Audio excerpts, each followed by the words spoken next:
So guys, Ram कथा का तीसरा दिन और इस प्रकार से राम कथा बाहर से मैं आप लोगों को दिखा रही हूँ। और ये आशीर्वाद वेडिंग पॉइंट मवाकोट में राम कथा का आयोजन हो रहा है। और कल है चौथा दिन, तो कृपया सभी लोग राम कथा सुनने का अवसर प्राप्त करें। को एक पुत्र मिलेगा और एक को 60,000 पुत्र होंगे। आप कहोगे भला 60,000 के हंसने लगे हैं कि बाबा से कहो रसातल में चले जाओगे, लेकिन जब इस प्रकार भगवान शंकर खड़े हो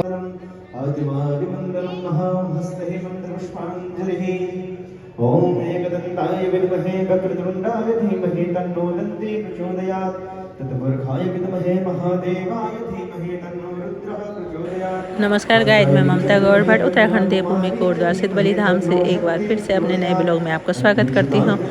और ये है आशीर्वाद वेडिंग पॉइंट ग्राम मवाकोट में राम कथा का तीसरा दिन। तो सो गाइस, मैं भी पीछे से आपको जितना भी दिखा सकती हूँ दिखाने की कोशिश करती हूँ, क्योंकि किसी कारणवश हमने आगे नहीं जाना है। सो मैंने आपको पहले वीडियो में बता दिया था। तो राम कथा का आनंद लीजिए जितना भी हो सकता है। तो ये भागीरथी की कहानी पंडित जी की जुबानी। पहले था महाराज की हम दो हमारे दो, अब हो गया कि हम दो हमारा एक। और अन्य जगह पे अन्य धर्मों में क्या हो गया महाराज, धर्म नहीं पंथ मजहब में क्या है कि हम दो और हमारे 20 या हमारे 4 वर्ष की आयु मनुष्य की होती है। फिर त्रेता आता है, त्रेता आता है तो एक शून्य घट जाता है, और एक शून्य जब घट गया तो उसके बाद क्या होता है, 10,000 की आयु मनुष्य की हो जाती है। फिर द्वापर आता है, फिर एक शून्य घट गया तो उसमें 1,000 की आयु मनुष्य के द्वापर में होती है। फिर कलयुग आता है, एक शून्य और घट गया तो केवल 100 वर्ष के आयु मनुष्य की है। उसमें भी खान पान सब बिगड़ गया महाराज। तो 50 के बाद पता नहीं चले महाराज कहाँ चले गए, कोई पता नहीं। उसके बाद कोई ठिकाना नहीं है, कोई भी नहीं कह सकता कि हम इतने जिए के महाराज। इसलिए समय रहते हुए सत्कर्म करते रहना चाहिए। हमारे शास्त्र में लिखा है कि 25 वर्ष तक ब्रह्मचर्य में रहते हुए पढ़ाई इत्यादि करना चाहिए। 25 से 50 वर्ष की आयु जो है गृहस्थ की है। गृहस्थ में रहते हुए धन कमाना चाहिए, सत्कर्म करना चाहिए। और उसके बाद 50 से के बाद कौन लग जाता है, 51 लग जाता है कि मन को चले जाना चाहिए। लेकिन मन को जाने की आवश्यकता नहीं, भक्ति बढ़ जानी चाहिए। और 75 से 100 की आयु संन्यास की है। सर्वम एव न्यासा संन्यासा। तो इस प्रकार से पहले ही 4 आश्रम बताए गए हैं। इनमें रहते हुए गृहस्थ जीवन सर्वश्रेष्ठ बताया गया है, क्योंकि गृहस्थ से ही अन्य आश्रम को भोजन इत्यादि मिलता है। गृहस्थी के लिए बताया है चलते फिरते सोते जागते भगवान का नाम का स्मरण कर ले तो उसे वो फल मिल जाता है जो ऋषि मुनियों को कई वर्ष तक तप करने से मिलता है। जिनको आकाशवाणी हुई तो सुमति ने 10,000 60,000 पुत्रों को मांगा है, और केसरी ने एक पुत्र को मांगा है। अब इसका एक पुत्र हुआ जिसका नाम असमंजस हुआ, तो असमंजस को देश निकाला हो गया है। इसी का पुत्र फिर अंशुमान हुआ। अब अंशुमान तो बड़ा धर्मात्मा है। फिर सुमति ने एक मांस पिंड को जन्म दिया। राजा सगर उसे छिन्न भिन्न करने लगे तो आकाशवाणी हुई कि राजन, जो मांस पिंड है इसके अंदर बीज है, और आप घी के घड़ों में इन बीजों को रख दो। 60,000 घी के घड़ों रख दो, उसमें इन बीजों को रखो, तुम्हारे 60,000 पुत्र होंगे। तो इस प्रकार से इनके 60,000 पुत्र उत्पन्न हुए हैं। अब इन्होंने 99 यज्ञ कर दिए, 100वां यज्ञ करने लगे।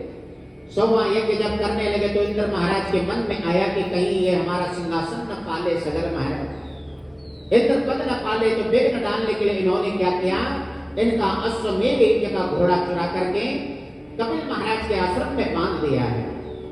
और यहाँ पर जब बांध दिया तो घोड़े की खोज में 60,000 पुत्र चल पड़े हैं। 60,000 जब पुत्र चल पड़े तो इन्होंने देखा कि बाबा जी बैठे, कपिल महाराज आंखें बंद करके बैठे हैं। बाबा जी की तो असली समाधि थी। ये सोच रहे हैं कि बाबा ढोंगी है। संसार में ऐसे ही होता है, जो जितना बड़ा पाखंड करेगा, ढोंग करेगा, अड़प्पर करेगा, भीड़ जुटाते हैं। लेकिन वास्तव में जहां पर कथा इत्यादि होगी, भगवान बाबा का अपमान कर दिया तो बाबा के नेत्र खुल गए और 60 के 60,000 भस्मीभूत हो गए। जब भस्मीभूत हो गए तब अंशुमान पहुंचे हैं, कपिल महाराज से प्रार्थना करने लगे कि इनका उद्धार कैसे होगा। तब कपिल भगवान कहते हैं अगर इस तरह धाम पर गंगा आए तो इनका कल्याण होगा। तब इन्होंने घनघोर तप किया अंशुमान ने, इनका शरीर छूट गया। तब फिर इनके पुत्र दिलीप आए, इन्होंने भी घनघोर तप किया महाराज, इनका भी शरीर छूट गया। तब इन्हीं के पुत्र भगीरथ महाराज आए। पीढ़ी दर पीढ़ी तप चल रहा है, न जाने किस पीढ़ी में भगवान प्रसन्न हो जाए, महाराज कृपा कर दे। अब भगीरथ महाराज एक पांव से खड़े हो गए हैं, मां भगवती गंगा को भजने लगे। मां भगवती गंगा प्रसन्न हो गई, कहने लगे कि मैं प्रसन्न हो गई हूँ। भगीरथ महाराज ने भगवान शंकर की आराधना की, भोले बाबा जी प्रसन्न हो गए हैं। भगवान शंकर ऐसे देखता है, अगर इनके हंसने लगी है कि बाबा से कहो रसातल में चले जाओगे। लेकिन जब इस प्रकार भगवान शंकर खड़े हो गए और मां भगवती गंगा से प्रार्थना भगीरथ जी करते हैं। मां भगवती गंगा भोग लोक से आ रही है, स्वर्ग को भोग लोक कहा जाता है।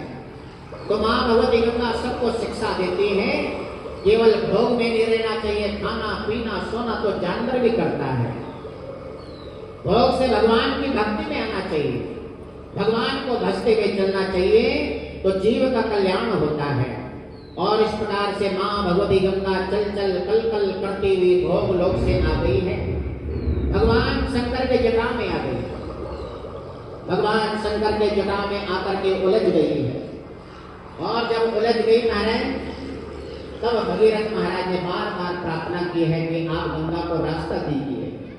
तब भगवान शंकर ने एक लट खोला है, वहां से गंगा प्रकट हुई है। तो मां भगवती गंगा गंगोत्री से होकर के चल पड़ी है, ऋषिकेश हरिद्वार, हरिद्वार से सीधे गंगा सागर पहुंच गई है। और वहां पहुंच करके 60,000 पुरखों का उद्धार कर दिया।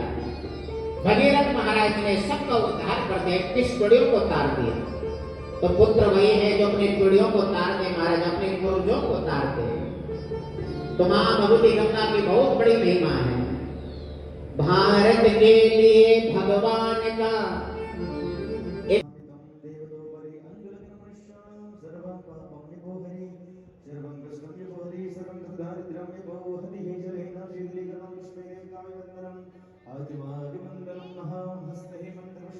सो गाय तीसरे दिन का राम कथा का समापन आरती के साथ ही। और आज राजा भगीरथी की कहानी माँ गंगा किस प्रकार से पृथ्वी में अवतरित हुई है।